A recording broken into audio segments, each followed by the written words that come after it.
and I have a 5-year-old daughter. They probably teach me far more than I could ever learn in the work that I do. I have been working for Paʻalana Partners in Development Foundation. I'm going on my 11th year working with families and serving families here in Hawaii. I was born and raised on the Waianae coast, right in the middle, plop in the middle of Waianae Valley Road and Mill Street. I still live there. Moved away a little bit for college, but got called back home because I wanted to serve my community. So that's a little bit about me. I've been in early childhood development for about 15, 16 years now. It's definitely my true passion and heart. So that's me. Aloha, everybody. And aloha, my name is Pua Aquino, and I've been working for Paʻalana, which is part of PID. It will be 11 years, I believe. Oh no, it's 12 years in December. And my role is the cultural curriculum specialist. I also have 2 children. One is just turned 8 and one is 5. Think about that. But thank you guys all for joining us today. So to start off, we're gonna do a shave icebreaker. So this is something that we learned from, actually he used to be our program. He was the person who started our Kapalana program, Danny Goya. He did this with us because he's specialized actually in trauma-informed care. So he does like an ice cream, what flavor ice cream are you feeling?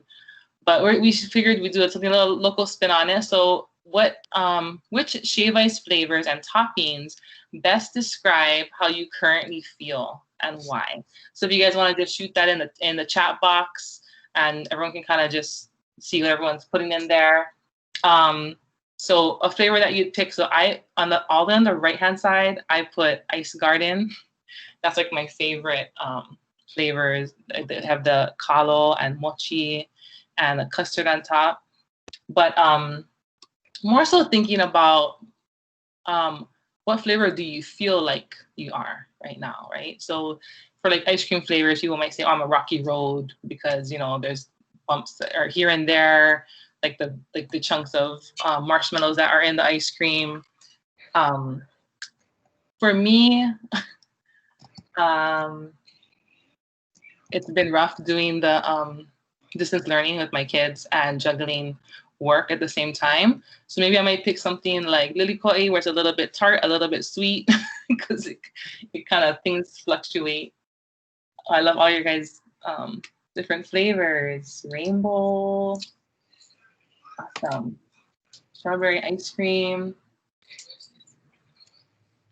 Thanks, guys. Okay, so I'll just have a little icebreaker for you guys to kind of get everyone kind of getting to know each other and get things off your chest. Yeah, very similar to Pua. I think I'm strawberry because I'm a little sour, I'm a little sweet right now. There's all kinds of different emotions with some condensed milk on top, I think, because I still feel super blessed. There's this blanket of blessings that we can stay home and be together and still be safe. So all right. Mahalo, everybody. Oh, I see lihing moi, a bit sour and sweet, root beer with ice cream, little brown. Not the most sexy color, but just like the lepo. Oh, lily koi. Right on, everybody. Thank you for participating. Lots of different flavors. All right, I'm going to share a little bit of our background. You guys are welcome to continue sharing in the chat your flavor, because we want to hear from all of you, and we will go through the chat later and take a look at all those answers because they're always so fun to look at and kind of analyze. Paʻalana Homeless Family Education program started in 2007 by Danny Goya to break the cycle of poverty. So his hope was to not just go in and put a Band-Aid on it, but his hope was to really reach families and break the cycle of poverty. We're an FCIL, that means we're a Family and Child Interaction Learning Program, serving families of children birth through 5 years old, as well as their caregivers. And so we are a 2-gen model, and parents, caregivers, and children all come to the preschool together and all have their individual classes as well. We provide free preschool, parent education classes, and resources to houseless and at-risk families on the leeward coast of Oahu and Hilo and on Hawaii Island. We received our NAEYC accreditation in 2013, and then we were actually reaccredited in 2018. So it's an awesome accomplishment for us because they basically told us, nope, you don't have a building, you can't get accredited. And then we kept pushing doors, and we were really blessed in 2013. Yes, lots of hard work. And Kasey is actually part of that team that could go through accreditation. So lots of work. I want to share with you all the kind of curriculum that we implement in our program. So it's STEAM, and we've been doing it since 2014 or so. And the reason we started doing it was because Danny Goya saw the need, especially on the leeward coast, looking at the numbers for our public school keiki. They were not where they were supposed to, really, really low compared to the rest of the state, especially in like the math and science departments. So what he thought would be important is to introduce STEAM to keiki, expose them to different like STEAM. And when we were told that we had to do that, it was pretty brand new. Not so many schools were doing it yet. So we looked a lot to other programs. The one that we know the most from attending the conferences is the Caltech, Children's Center at Caltech. And they were a great like big sister, big brother to us to kind of create our curriculum off of like how they kind of do things.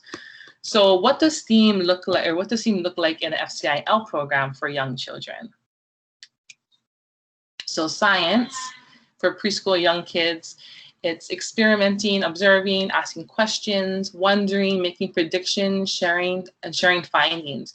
So the one thing I always love that Kasey always explains to our parents is that toddlers do science as well, right? Toddlers crawl around on the ground and they look at things and they put things in their mouth. They're making hypothesis of like, is that going to taste good? Is that going to taste bad? And then they test it out and they, oh, it tastes bad.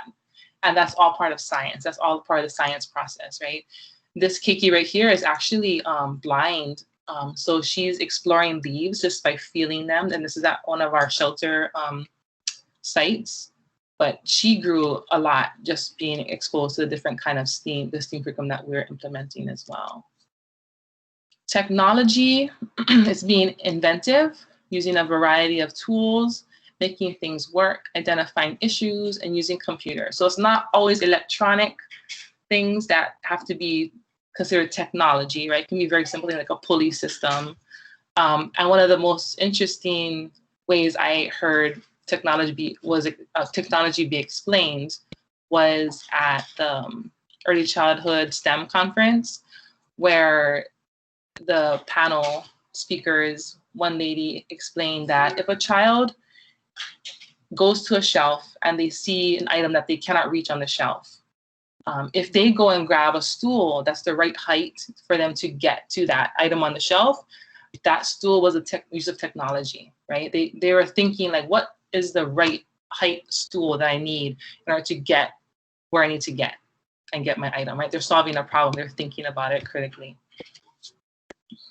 Engineering is problem solving, testing materials, designing, creating, building. So it's not just simply building and stacking blocks. We explain to our teachers and our families that a lot of times, I think even as adults, we'll doodle on a piece of paper just to doodle. We have no reason why.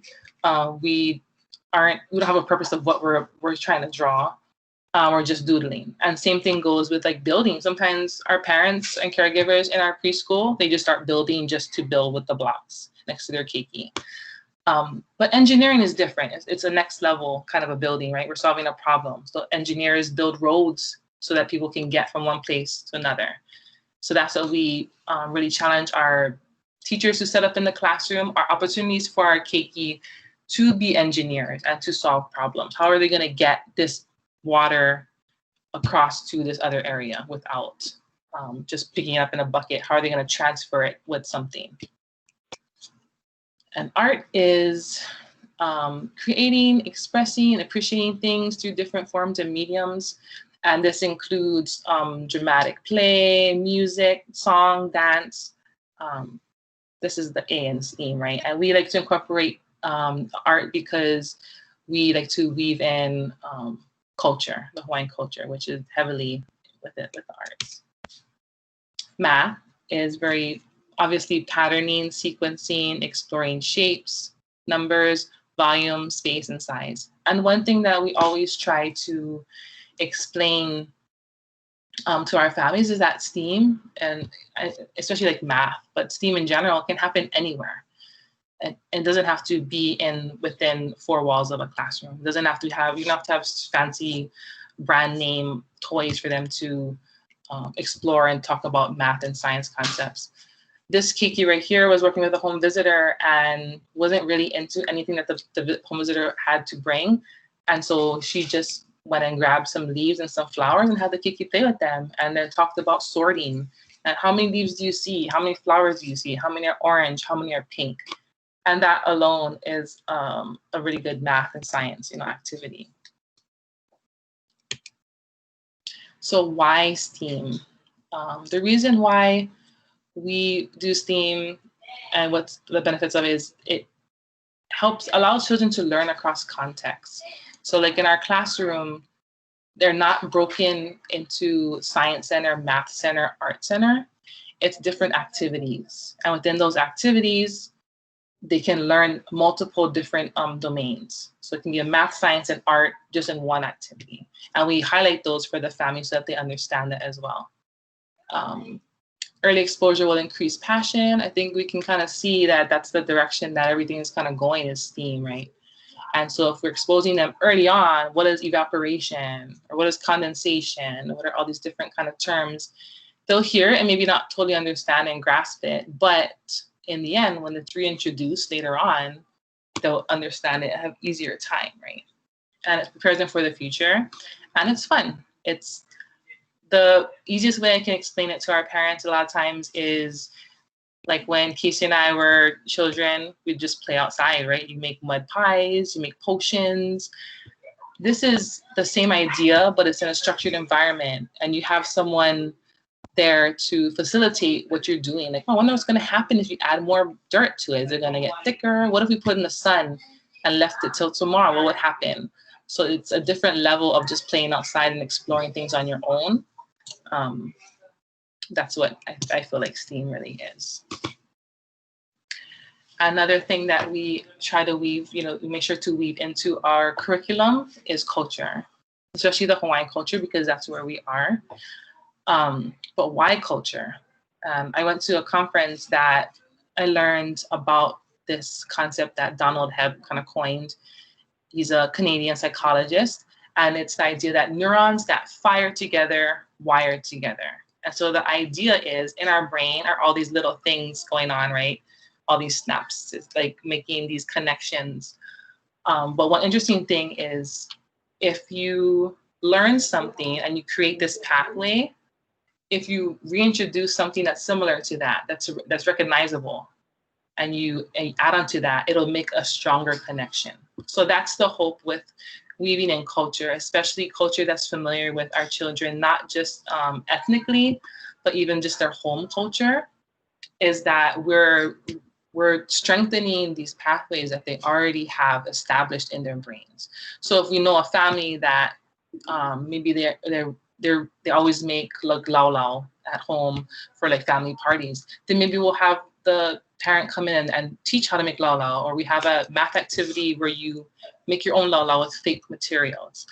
And it not only gets the children excited because something familiar that they know how to do already and it's recognizable to them, but it also gets the families to buy in, and the families, because we have to get the families to buy in so that they keep coming, because they're the ones that have to come to school and stay with stay with their children.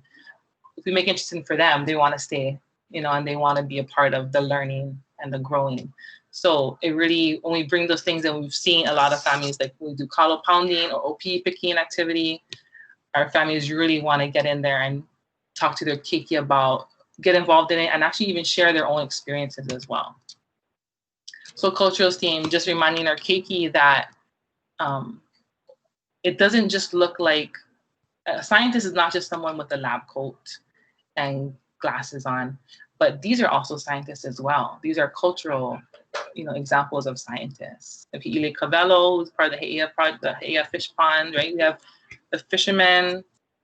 We have Manoa Thompson. We have all these people that have so much knowledge, and maybe it's not written down into a document. They have a degree for this or whatever, but the amount of things that they know is amazing, right? And these are what we hope to do is when we teach our keiki, we look back at culture, cultural practices, and look at things like the fish pond and think about how did our kupuna create these things? They had a problem they had to solve. This is essentially, it's an ice box, right? It's their own little ice box where they can hold these fish in, get them big, and just take them out whenever they want to fish them, instead of overfishing and depleting the whole population of fish.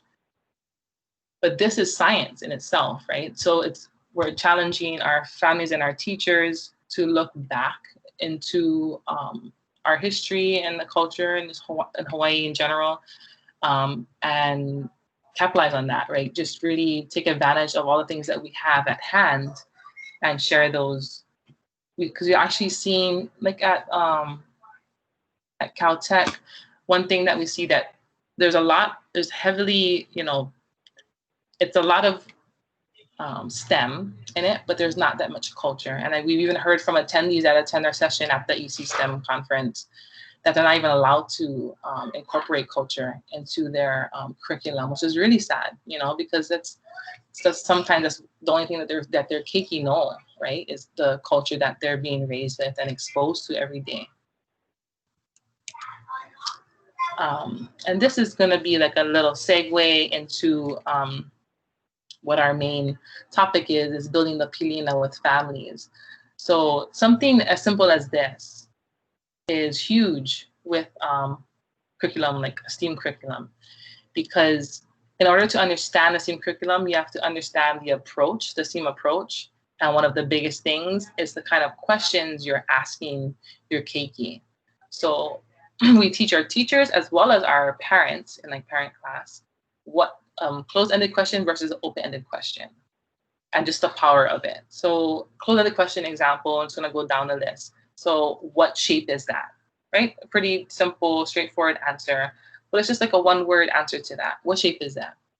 And the open-ended question on the flip side could be, what are you planning to do with that triangle block? So I'm not quizzing the child on what shape block is that you have. I'm just weaving that into my conversation so that they learn, oh, the block that she's pointing to, that's a triangle block. That's what she's calling a triangle block. And she'll eventually understand that. And then, can you name the animals in this book? Open-ended question would be, how do you think those animals feel? And within that conversation, you can just weave in the names of the different animals. I think Kasey has some good examples or stories if she wants to share after I'm gonna go through these questions. Real life examples of our keiki in the school and how we kind of had exposure to these questions actually. Another closing question, did you build a house? One thing I think that a no-no that a lot of early ed people know is never to assume what your keiki just drew. Because a lot of times it looks like something, but it isn't at all what it looks like. We think it is. Oh, did you build a house? They're no, that's my grandma. Oh, shucks. And that could be really detrimental to them, right? So we don't want to break them down like that. Instead, we could ask, oh, what did you create with the blocks? Or what did you draw? Or I noticed that you drew something with lots of lines. What is that? And also a closed-ended question, what color is that? As opposed to, instead of using that, you could use, what are some things that are yellow? So really understanding the color yellow and not just understanding that this little flashcard here is yellow, but what other things are yellow? There's all different kinds of shades of yellow and different colors as well. Did you want to share anything else on that, Kasey? Yeah, I'll share just a little bit here. Open-ended questions are so powerful because a lot of times you're asking their thoughts and their opinions. And when I share about this with staff, I always say, you know, if your supervisor came to you and said, I want your opinion on this, how would you feel, right? Like, what kind of feeling and empowerment does that give you? Like, oh, you asking me makes me feel so special and empowered and important, right? And that's how your kids feel when you ask them questions that kind of allow them to indicate their opinion and their feelings on something. It pushes them to feel like they're important and they're special and they want to share more with you. And I just want to share a little bit about this. What did you create versus, you know, did you build a house, or that triangle block? What is that? Is I was watching a kid build for a while, and I said, oh, what are you building? What did you make with your blocks? And he said, oh, I'm making grandma's house. And I said, oh, okay. And I said, what's happening on the top there? You're doing something. And he said, oh, auntie. And he had 2 triangle blocks and he was kind of making a roof. And he said, the reason I'm using this block is because there's one point and then there's 2 sides. So when it rains on my grandma's house, the rain will go down one side and it will go down the other side and it won't sit and make a hole on her roof. Those are the kinds of answers we want to get out of kids. And when he was done, I realized that he didn't know what a triangle was per se. Like, he didn't know the name of the triangle, but he understood the concept of it. He realized that there were angles on a triangle. He realized there was a point at the top, right? And those are the things you want them to know before you give them the word. It's kind of this idea of understanding the concept and then giving them the word to go along with it. And so I was able to explain to him that that shape he was using was a triangle, right? But that learning went so much deeper for him that he really didn't forget about the triangle, but he also understood what it meant. What was a triangle shape? And so, yeah, I really encourage you. I think the biggest part of a STEAM curriculum is the interactions and the questions that we're asking kids. That's what really drives this curriculum, because it really encourages deeper creative thinking.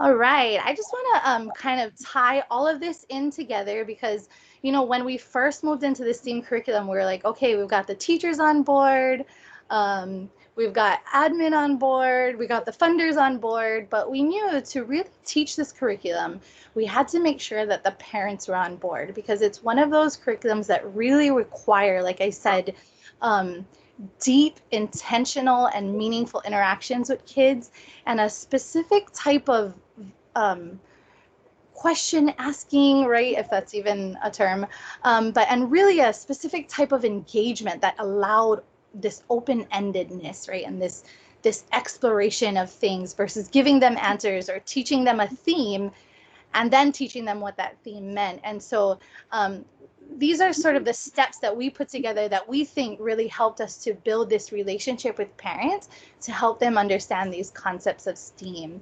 And it's honestly really simple steps, but it was really beneficial to connecting to our parents. So the first step is to make time. And I know for us, it's a little easier because we actually have parenting classes where the Monday through Thursday, the parents have their own time, 2 hours a day in a classroom with an actual parent educator, where we could kind of teach them about these STEAM concepts and how to talk to their kids and how to ask them certain questions, and how to interact with them and engage them, and how to do research so that they could teach them about things on a much deeper level. So this might be a little bit more difficult, I think, for like maybe a center-based preschool, right? Our parents are there the whole time. But I really encourage, if STEAM is something you're thinking about, if this sort of curriculum is something you want to like step into, even in the simplest form, to really make the time to engage your parents and get them as much on board. Because like we said, STEAM can happen anywhere, right? Outside in the yard. And I mean, I'm sure kids pick leaves all the time. And it's as simple as teaching a parent, there are so many things you can do with leaves, right? How big is this leaf? How small is this leaf? Can we sort the leaves? And all of that can happen in a 10-minute time outside in your backyard. And so really making the time to sort of educate parents on the STEAM curriculum and the tools they need to sort of implement the curriculum at home. Our next step was to make connections.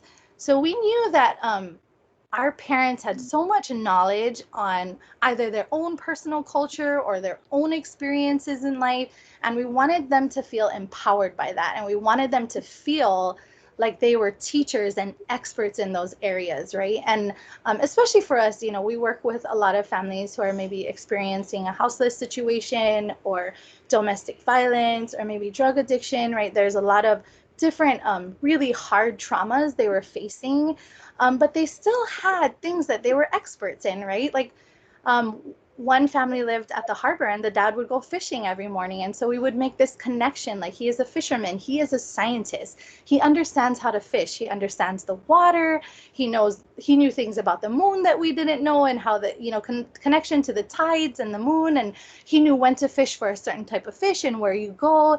And so it was empowering for him that we saw him as a scientist in our parenting classroom, and he was a teacher of that area, you know, that he was an expert in. And so make connections to your parents, you know, maybe do a survey, figure out what they know and what they're experts in, have them come in and teach it, have them maybe do a lesson and, you know, in the classroom. And I know we do this a lot with like community helpers and stuff. But we had one parent say, I'm not a community helper, but I know a lot about, you know, shells. And we were like, okay, perfect. You're an expert in shells. You can come in and teach the keiki about that. And then we'll do shell sorting and we'll learn more about shells, right? And so there's ways to make connections for parents to be considered scientists and expertise in the classroom. And our last step, of course, was to make it fun. You know, our parents come to the preschool and they're there for 4 hours with us. And then in a sense, they're sitting in school for 2 hours, right? Because it's a parenting class and they're learning and it's set up like a classroom. And so we really had to find ways to make it fun and engaging for them. And so what we did was we broke up all the concepts: science, technology, engineering, arts, and math. And we found ways to draw them in. We found ways to help them see how fun this curriculum was, because we knew that if they had experienced the fun, if they had experienced the joy in being a director of your own learning, that they were likely to see the benefits that would have for their children. And so like one example Pua gives is she gave the parents some colored water and just a laminated piece of paper and like some other materials like I think a coffee filter and some other things that could absorb water and some other things that could repel water. And all she gave them was droppers. And so what she did was she gave it to them, and for like 5 minutes, she let them do that. But she didn't tell them how long they had. And after 5 minutes, she said, okay, everybody stop, put your stuff away. We're done. We're done with this. And the parents were like, what? No, I'm still doing this. You know, and so she kind of used that as an opportunity to teach them, this is what happens when our keiki are playing Play-Doh and they're in the middle of something so creative. And we say, okay, you got to go to the block center. Hello, you've been at the Play-Doh all this time. And so really kind of teaching them that this is what happens when we give them time to explore and stay in this, you know, this area of thinking and continue what they're doing, because there's so much knowledge and so much critical thinking happening in just this one activity that it's unnecessary to say, we got to go to blocks so you know how to build or you know how to solve a problem, right? There's so much happening. They're learning how to use the dropper. They're learning about what absorbs water, what doesn't. They're learning about how many drops. We're counting the drops. We're doing math. We're sorting the colors, right? We're only putting blue on this side. We're only putting red on this side. And all of that's happening in one area of learning, right? Or with one activity. And so some ways that we kind of taught, and I'll have Pua, I think, go to the next, so we have some pictures. So we were teaching the parents about engineering, right? And building something and solving problems. And this was such a fun class. And I'm sure a lot of you have done this, where you took the marshmallows and you gave them the spaghetti, the keiki. But what's interesting is I did this with parents, right? And we often think, oh, parents, you know, they can do this. This is a very simple task, but they were struggling and at the same time having so much fun. And I said, man, you guys are literally engineering something, right? Like, you're trying to figure out, how can I get this to be as tall as it possibly can be without falling down? And there was all this fun in it. And especially for our parents, it's extremely empowering. For example, this picture on the right, if you're looking at the screen, the picture on the right, that mom in the middle, and I have all of the pictures that are in the slideshow, we have permission to post, but she was going through a really, really rough time. And she had just, you know, she was getting back into the swing of having her keiki, and she was so excited. And so we put this picture in the newsletter because their team won. They had the tallest, you know, the tallest tower. And she said, oh, Auntie, she was in tears when she saw the picture in the newsletter, because she said, I was so excited to tell my son that I'm an engineer and I know how to teach him about things he can build and things he can make and problems he can solve. And it was special to me because it's the first time I've ever been acknowledged in my life for something positive that I've done. And I thought that was such a powerful message, you know. And this other mom in the picture, the one on the left, we had done this other activity, and it was so hilarious because we were talking about the life cycle of a butterfly. And she was like, I never learned that in school. Science is too much for me. And I said, okay, well, I'm going to literally put this picture of the life cycle up here, and I'm going to give you guys tons of different materials. I gave them felt, I gave them puffballs, I gave them paint and pipe cleaners and glue. And I said, I want you guys to build the life cycle. And she was like, what? And I said, just build it. You don't even have to know the names. You don't have to know this is, you know, the chrysalis and this is the egg and this. I don't want you to know any of the names. I just want you to build it. And so she had a team with her, and they were building it. As they were building it, she learned all these different names of the stages. I don't want to take up too much time, but it was so interesting because when she was done, she had literally memorized, I mean, in this 2-hour session, she had literally memorized the cycle of the butterfly. But not only that, we had put this up in the classroom so that their keiki could see what they had built. And her son was drawn to it every day. And so she would talk to him every day about the cycle of the butterfly. I mean, she went on for weeks. She learned about different kinds of caterpillars and different kinds of butterflies, and she built them with different kinds of materials, and she would bring them into the parenting class. So her son is now like an expert on insects. And this is a mom who was like, nope, I don't do science. I'm not doing this, right? So if we can connect in the right way and we can really embrace them and make things fun, then we can empower them enough to feel like scientists and to treat their kids like scientists. And that'll change the way they interact and engage with them. Okay, so thank you, Kasey. So I have, this is like a flyer. I don't think it's actually what we used. It was kind of just like a draft. But it was just to remind me to share with you how things have changed since March when everything got shut down and everyone's not in school anymore. So what we started doing was we implemented Class Dojo with our program. We also do Zoom meetings, and we also do Kokua kits. So Kokua kits are every Monday. We distribute it to our families. You come pick it up, or we bring it to the shelter or the housing area that they're at. And it's supposed to be an activity that can be done throughout the whole week, that week. And there's different ways to extend it each day. And they'll have materials in there. This past month or two has been a book, pretty much a book every week they've gotten. And then in Class Dojo, we can actually post videos. So they do like morning circle time, they'll post for the keiki, the teacher will post it, and then they'll also highlight the kokua kit activity and explain a little bit more, maybe do a little bit more of an extension off of it, what they can do at home. And it's also a place where we can carry on our parent ed. So our parent educators will highlight an activity that goes along with our kokua kits to kind of build off of that. Within our parent education component, we've also implemented this that was created by Li'uokalani Trust, and it's the Kukulu Kumuhana, and it's specially made for this COVID situation time, right? And it talks about it in like a more cultural aspect, and there's different kind of concepts. I believe there's 6 concepts that's highlighted. And each of the concepts, it talks about the different things. This is an example of like 1 page. I believe it's like 3 pages long. But what we also added to it was a little journal that our parents can use. So what's the Hawaiian word? What does it mean? What did I learn? And how can I apply this to my life, right? So if they started off with ea and self-determination, it has a whole breakdown, and this is actually a great resource. I put it into our Google folder. You guys can access as well. The additional links, that link, additional resources link on there, it has great resources on there as well. Different kind of websites that can take you to build off of all these different concepts. But I thought it was great that they created this because it really incorporates the Hawaiian culture. And I think Kasey wants to share a little bit more because she actually is the one who did the videos to talk to our families about these and doing the journals. Yes, we're so blessed by this.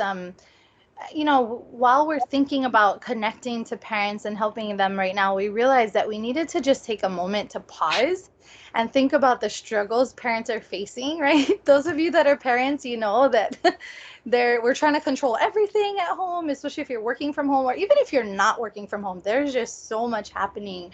And then thinking about how that's affecting our keiki too, right? And how are they surviving this if I'm struggling as a mom, right? Or as an adult, then how is this affecting them? And so this was such a perfect opportunity to sort of combine the idea of culture and our roots and our connection to the land and to our ancestors, and our genealogy, and then also connecting this idea of trauma, because what's happening now is there's almost like this traumatic experience happening for so many people because it's just everything's so uncertain, right? And it happened all of a sudden, and then our lives are changed. And for some, it's even more devastating than others, right? And so how are we sensitive to that, to the different ways it's affecting different people? So yeah, I really encourage you to take a look at it. We were blessed by it. So like I said, this is not our actual resources from Lili'uokalani Trust, but I encourage you to take a look at it, even if it's something you email to parents or send out. Some of you may have already seen it, but if you haven't, it is a great resource. And the journal, we're totally willing to share. You're welcome to use that. It's just a simple, generic way for us to, you know, have the parents sort of reflect on what they learned and what they read and what they felt about it, and maybe how they applied it with their keiki. So that kind of leads me to the last section of our presentation, where we talk about trauma and this responsive approach. And I think it's just critical to talk about it right now, like I said, because everyone's, you know, kind of experiencing trauma in a different way, and you know, or maybe just a lot of uncertainty and uneasy feelings, a lot of anxiety, a lot of concern and worry for the future, for themselves, for their kupuna, for their keiki. And so we really want to talk about how we've been implementing this in the classroom and with our families. And so what is trauma, first of all? Some of you may know the answer, but this is the literal term, right? Trauma results from an event, series of events, or set of circumstances that is experienced by an individual as physically or emotionally harmful or threatening. It is a lasting adverse effects on the individual's functioning and physical, social, emotional, or spiritual well-being. And so we know that through like the ACEs study, that trauma literally affects our DNA sometimes, right? Depending on how the person reacts to that trauma. And so it can be extremely damaging. And it's important to understand that trauma is prevalent and happening. So we're going to just talk a little bit about some reminders. So the impacts of trauma are relative to each individual's experiences and perceptions. I think if there's nothing else you take away from learning how to be trauma responsive and how to respond to a person with trauma, especially in like a family setting, or in you know, if we're providing services to a family, is to remember that it affects everyone differently. So I had two Hanai brothers growing up. Both of them had lost both parents before a certain age, and in very traumatic ways. And they were siblings, and they, you know, they had the same support system, same connection to family, but one is very successful in his life, you know, has made some really good choices, and the other one has needed a lot of extra help. He's needed, you know, rehab. He's needed a lot more attention and focus from the family. And I think the typical response, right, we always have is, you guys experience the same thing. What's wrong with him, right? But through learning about trauma and how it affects individuals differently, I'm realizing that that's extremely judgmental, and that's not going to allow that person to heal, because I'm never going to build a connection with them. And healing happens in relationships and when you've built that connection. And it's really important to understand that. It is safer to treat everyone as if they have experienced some type of trauma. So we have this model in our preschool, right? Like, we just automatically assume you may have possibly experienced trauma, and maybe that is why this is happening, or this is, you know, the decisions you've made or whatever. And so then that way we can really get to the bottom of things and build a relationship, and we can build safety and connection and help them heal. So how we can provide trauma-informed care in the simplest form. And please note, you know, we are not experts. This is what we utilize and do in the classroom, because we know that the academic side of it, the STEAM, all of that stuff is so important. But if we can't build pilina with the families, if we can't build relationships, then it doesn't really matter what we're teaching or what we have, because they're not going to be able to absorb anything if they don't trust us and if they don't feel safe, especially for those of us working with families who are vulnerable or at risk or experiencing a lot of trauma or in crisis, right? Like, we're not going to make that connection if we can't respond in the appropriate way that makes them feel safe. And so realize the prevalence of trauma. And the reason we say that is because you have to be aware that it's happening or that it's potentially happening. If not, then we're just kind of oblivious to it, right? And we don't even recognize that it could potentially be happening in our classroom, to one of our keiki, maybe our parents. And we don't even have to know what the trauma is, right? We can just be aware, maybe through a child's drawing or the way they respond to something, or a parent's, you know, inability to connect with a certain teacher. Maybe it's a male and they can't connect to that certain teacher and they don't want their child near that teacher. Then you kind of realize there's a potential that there was some trauma here for this mom or for this child. And we need to be respectful of that. We have to somehow respond in a way that's appropriate, or we'll never be able to build that safety and that connection. Recognize how trauma affects all individuals involved, right? Like, oftentimes we'll hear, oh yeah, no, we went scrap last night, me and the father, so, but he wasn't in the room, he was next door, he never hear nothing, and you know, I went cover my eye before he saw, and he never see nothing, I wearing glasses. But people aren't aware that children sense and feel everything. And it's important to realize that trauma affects everyone involved. And, like, you know, for us, 2 of our sites are located at shelters, right? And we realize that no matter how isolated in a bedroom they might feel, if there's fighting just the neighbors next door and the parents have no control over that, that could still be potentially extremely traumatizing to the child that lives in the room next door, because they're hearing that, they're being exposed to that, there's fear, right? And so we have to respond, even if those individuals are not directly related to the trauma, we have to understand that it could affect them. And then respond by putting your knowledge of what happened to them into practice. And, you know, there's different ways to respond, and we're not going to go into great detail, right? But we do have to understand that once we have that knowledge, we kind of have to respond, right? So these are some values of a trauma-informed care in person that Paʻalana uses, that we believe in, and we really feel has impacted our families and allowed us to build enough pilina and trust and relationship to actually educate them. Understanding the impacts of trauma. So we sort of talked about that. Like, we know it's extremely traumatizing. We know it affects their DNA. It can affect their health. It affects their behavior, right? And so we're aware that trauma is present and how it impacts the individuals. Pursue the person's strength, choice, and autonomy. When approaching someone who's experienced trauma, especially in cases of like domestic violence, it's really important to understand that they have to make the choice to want to heal.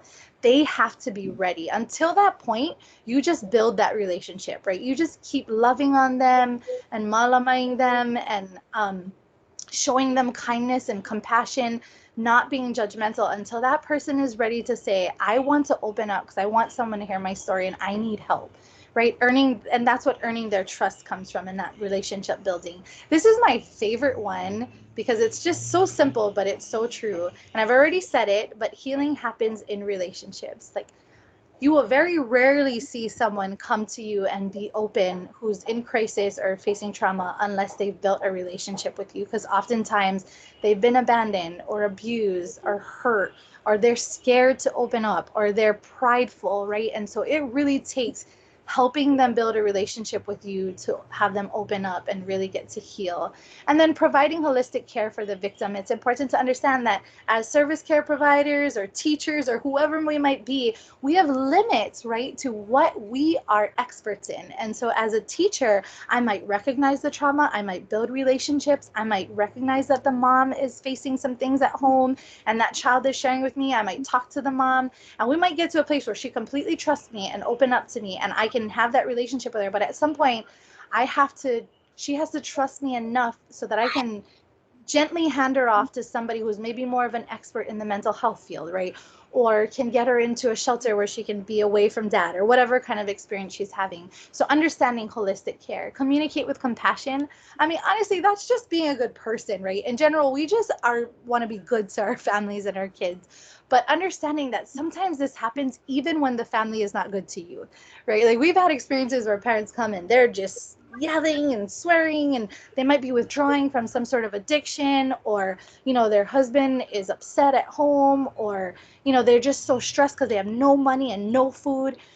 And so really being trauma informed means communicating with compassion, even when compassion is not shown to you, because you want to get to that place where they want to show you compassion. Embrace diversity. I mean, like we said, it happens to different people in different ways. So understanding that when there's two people, two parents or two children in your classroom that may have faced the same trauma, they might respond and react completely differently.